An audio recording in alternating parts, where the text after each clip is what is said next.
Salut à toi. Ça fait un bout de temps qu'on s'est pas vu. Tu m'attendais? Oh bah non. Ah bah pas du tout.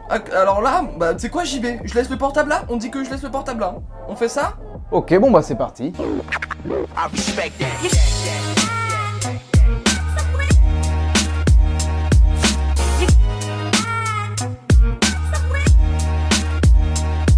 Bon alors, on est en 2018. Et cette année, ça fait 50 ans que 2001 l'Odyssée de l'espace, ou 2001 A Space Odyssey en anglais, est sorti.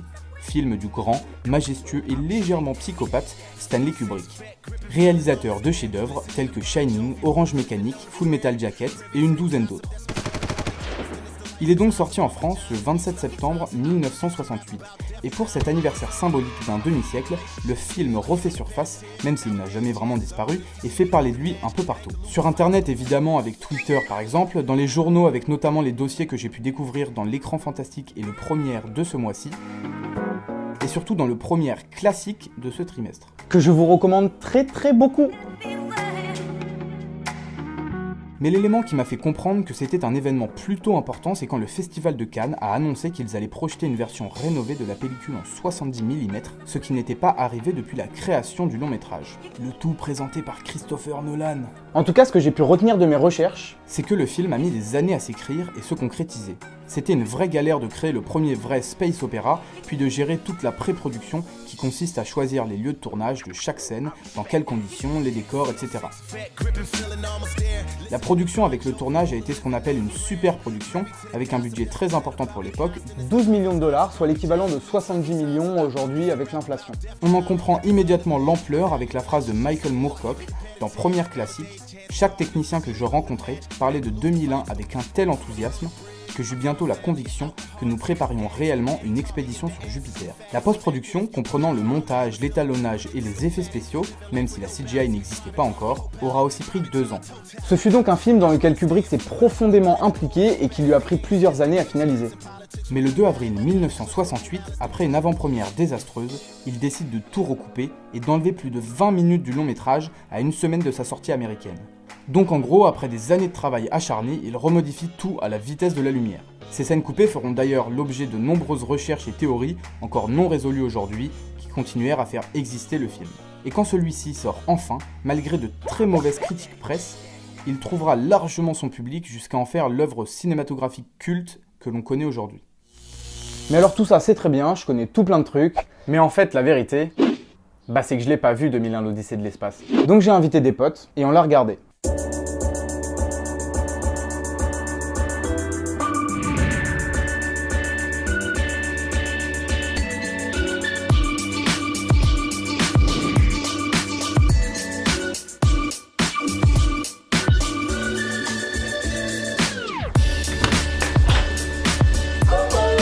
Serait-ce un petit peu overkill en termes de setup vlog? Abonne-toi Mathéo Kids.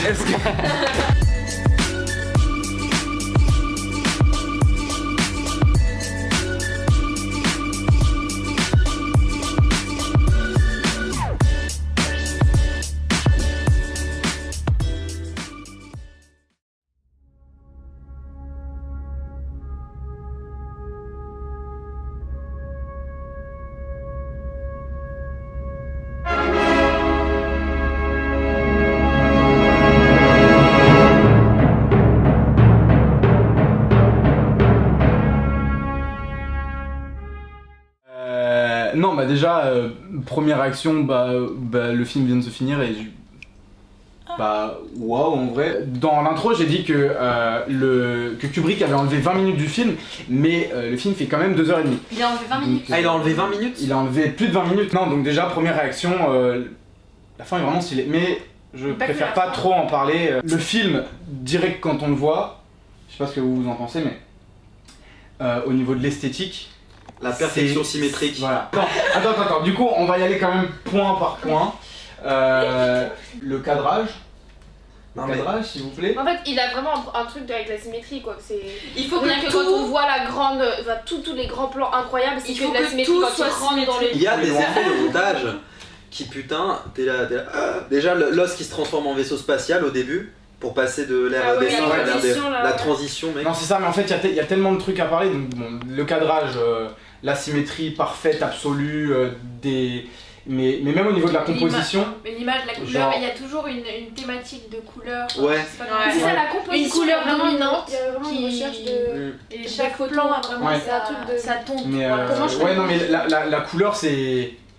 Bah c'est, enfin et tout est très vrai, en fait la couleur c'est presque un truc à part entière du film et ouais. c'est un personnage presque en fait parce que le paysage, chaque plan est un tableau ouais c'est ça qui se suffit à lui seul. Ouais. Mais et il y a tout qui est très très lumineux, je sais pas si vous avez remarqué, mais même quand on est dans le noir total, il y a toujours un élément extrêmement lumineux. Genre le vaisseau par exemple. Même dans le noir total il y a un truc. Mais là en fait c'est ça, le chef-op il a fait un travail qui est juste abusé et en fait il arrive toujours à mettre les choses en valeur et même du coup c'est ce que j'allais dire juste avant mais et même quand le cadre est surchargé parce qu'il y a quand même des moments où il y a beaucoup d'éléments dans le cadre et même là-dedans tu t'y retrouves surtout grâce à la symétrie. Voilà, donc en tout cas le cadrage, la couleur, la luminosité. Bon après on a eu quand même la chance de le voir sur un beau support dans de bonnes conditions et tout. Voilà, alors parlons du scénario. Alors je sais pas combien il y a eu de répliques en tout. Je pense qu'elle se sur les doigts de là. Ouais, non, mais je crois que dans les 2 heures, en 2h30, il y a dû y avoir 10 minutes de dialogue. Ouais. Ouais, non, c'est assez, peut-être pas, mais. Non, au début. Il parle un peu. Oui, c'est vrai qu'il parle un peu plus. Allez, je dirais 20 minutes, mais c'est max. Et c'est assez particulier parce que du coup, le film dure 2h30, ce qui est très très long. Imposant et long. C'est pas de la limite d'action quoi. Voilà, et en fait, le film. Franchement, qui je m'en vont bats les passer comme couilles. ça. Il pouvait durer 30 minutes de plus. Mais non, mais en fait, c'est ça, le film il pose dans une ambiance de par son montage et les plans qui sont extrêmement lents et longs. Et en fait, voilà, tu te poses dans une ambiance et au final, les 2h30, tu les sens quand même un peu, c'est 2h30, mais c'est pas un cours de science. Je pense qu'il y a au moins la moitié du film où on ne sait pas ce qui se passe. L'intrigue. On ne connaît pas l'intrigue, c'est juste des plans de... non, t'as 20 minutes au début avec des singes, mais en fait t'as... Ouais, c'est ça, t'as au moins 1 heure et demie de paysage et de juste pour poser le décor et l'ambiance. Et et d'ailleurs en parlant de décor, du coup, je sais pas comment est-ce qu'ils ont fait pour faire les effets spéciaux. C'est un peu comme un tableau animé en fait, parce qu'au final il y a tellement de beaux plans, etc. que je vois plus comme justement, comme je disais, c'était un prétexte, c'est vraiment un prétexte pour moi parce qu'au final il y a des tellement beaux plans que c'est genre un tableau animé, tu pourrais vraiment... Et c'est pour ça que tu les sens pas non plus énormément les 2 heures parce que t'es là en contemplation comme tu pourrais être en contemplation pendant longtemps devant un tableau. Il y a des gens qui font des musées et ils restent 20 minutes devant un tableau. Et là c'est la même chose sauf qu'on est resté 2h30 et qu'il y avait un truc autour au final. Et finalement le monolithe et le sujet vraiment de l'histoire c'est le monolithe et on le voit très peu dans le film. Au final, c'est pas la majorité du film, et pourtant c'est le truc le plus captivant et mystérieux. Ça va, Lucas? Je cherche budget 12 millions. 12 millions, c'est 12 millions de l'époque. Donc avec l'inflation, je l'ai dit dans l'intro, ça vaut 70 aujourd'hui. Mais même 70. Même 70, c'est pas. Pour le film que c'est pas énorme. Ouais. Après, c'est ce qu'on a dit, mais c'est pas que des cuts tout le temps. Non, c'est très. Finalement, il y a assez peu de décors à construire. Il y a beaucoup de longs plans aussi. En fait, vu que le film est lent, et il y a cette lenteur là aussi parce que les plans sont souvent très longs et ils restent longtemps dessus. En fait, je trouvais ça hyper intéressant du coup de 50 ans après découvrir ce film pour la première fois parce que finalement c'est pas encore arrivé. Tout ce qu'il raconte là, c'était censé être en 2001, on est en 2018, il n'y a rien de tout ça qui est prêt et on n'est pas prêt d'y arriver. Mais finalement, toutes les questions d'intelligence artificielle que traite le film et qu'on retrouve dans plein de films actuel. C'est à partir d'un livre. En fait, non mais c'est hyper réaliste et là on a un Google Home. Vas-y, filme-le. Ok Google, qu'est-ce que tu penses de 2001 l'Odyssée de l'espace? Voilà un sujet intéressant. Que voulez-vous savoir? Non, rien, c'est bon. Très bien, c'est noté. Trop bien. Le sujet de l'intelligence artificielle, qui en fait... C'est une question qu'on se pose beaucoup aujourd'hui quand même. Bah oui. Le film a été fait en 68, mais en termes de qualité, bon après il y a peut-être aussi le mastering du Blu-ray, mais... oui, aussi. Il y a des détails que j'avais remarqué sur le Blu-ray. Il paraît tellement récent en fait. C'est... Après... On n'a pas parlé. En fait, il y a trop de sujets à parler de ce film, c'est fou. Parce que le problème, c'est Il y a la pellicule. La pellicule, en fait, je trouve ça se voit vraiment que c'est de la pellicule et ça donne vraiment un effet que je pense. Mais ouais, je pense que ça aurait été complètement impossible avec du numérique parce que ouais, ça donne une esthétique. Ouais, ça donne vraiment une esthétique. Le son. Attends, parlons du son avant de conclure. Oh putain. Ça jongle entre le très très très très fort. Voilà, le néant, c'est ça en fait, aucun bruit. Et puis d'un coup ça devient super fort. La musique classique. La musique classique. Mais il y a que deux musiques thèmes. Et ils sont. Il y en a trois, genre il y en a trois. Il y a aussi les. Le son est hyper d'accord avec les plans. Parce qu'on passe de l'intérieur avec le son à l'extérieur et le silence. Non, et en fait, par rapport finalement au tout global, que ce soit au niveau du son, de l'image, de tout en fait, c'est un film qui aujourd'hui ne pourrait pas exister. C'est-à-dire qu'aucun producteur n'accepterait de faire ça, et déjà à l'époque c'était incroyable parce que bon, un space opéra ça n'avait jamais été fait, donc c'était une prise de risque de faire ça, mais même encore aujourd'hui je trouve que un film comme ça, aussi lent, qui prend autant son temps sur la mise en place des éléments, après les décors. 2049 et de Premier Contact, ils prennent leur temps aussi, tu vois, mais pas autant que ça, oui.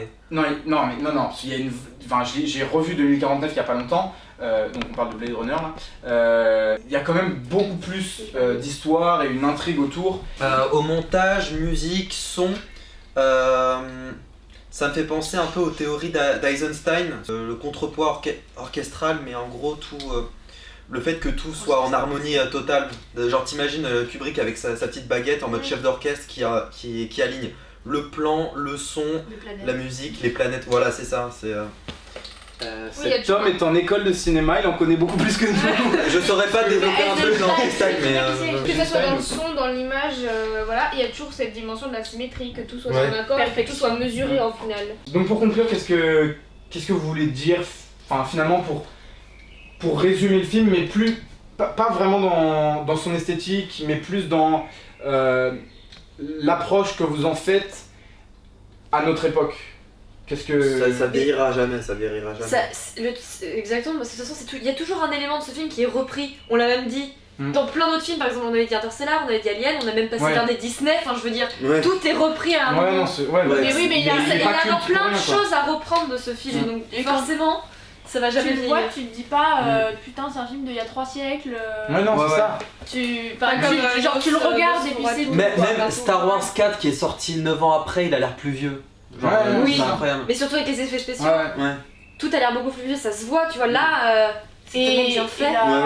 La longueur du film. Mais parce que c'est très simple en fait. Ouais c'est simple. C'est pas extravagant à vouloir mettre des vaisseaux spatiaux, des créatures. Non mais même, tu vois par exemple dans Star Wars il y avait beaucoup des créatures, Jabba le Hutt, des trucs comme ça, qui à l'époque rendaient dégueulasses. Mais là en fait il y a pas. Finalement c'est très symétrique et très simple. Mais c'est ça qui fait la beauté. Ça pourrait être un film qui a été fait aujourd'hui. C'est d'une pureté et d'une simplicité incroyable. Voilà, c'est un jour je ferai un film. Voilà, et bah c'est bon, je pense qu'on peut conclure sur ces mots-là. Merci à vous d'être venus. Dites-moi dans les commentaires si vous avez aimé ce concept de vidéo, parce que moi j'ai pris vachement de plaisir à le faire. Abonnez-vous, allez me suivre sur Twitter, Insta, Mathis Catel, etc. Merci à Mathis, mais de toute façon sa chaîne sera dans la description. Et puis, dernière chose, à la semaine prochaine, parce que je vais essayer de reprendre un rythme de vidéo et de m'y tenir. Voilà, donc je vais essayer quand même plus de parler de ciné. La prochaine vidéo qu'on tourne c'est demain. Et bien peut-être à la semaine prochaine. Salut. La bise.